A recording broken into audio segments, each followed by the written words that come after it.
Napaiyak na lang talaga si Vice Ganda sa mga nangyayari sa bansang Pilipinas. Ang gobyernong korap talaga ang mismong nagbibigay ng problema at suliranin sa ating pinakamamahal na bansa.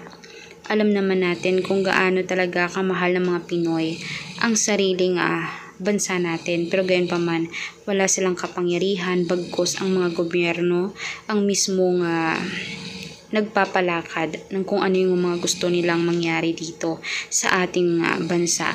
Maraming kurakot. Hindi naman hinahangad ng mga Pinoy na bumoto mismo ng mga kurakot, pero gayon pa man ay kailangang bumoto. Ayon nga kay Idol Raffy Tulfo na siyang mismong matuwid, na sana naman ay bigyan ang mga hiling ng mga Pinoy. Pag malasakitan sila at talagang dinggin ang mga hinaing nila noong nagrally.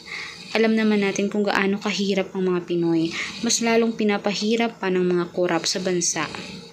Kaya gayon ang mga taong bayan ay talagang gustong baguhin ang sistema na meron ang Pilipinas, na sana naman umano tularan ng ibang bansa na talagang mapayapa, fair at talaga namang may malasakit sa mga mahihirap.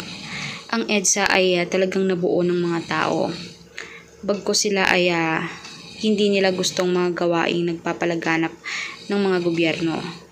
Hinihiling nila na sana ay mawala na ang kurakot sa Pilipinas at maipakulong ang mismong mga totoong magnanakaw.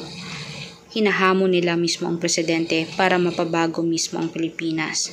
Dapat siya mismo ay kilala niya kung sinong mga kurakot, maliban na lamang kung siya mismo ay isa din.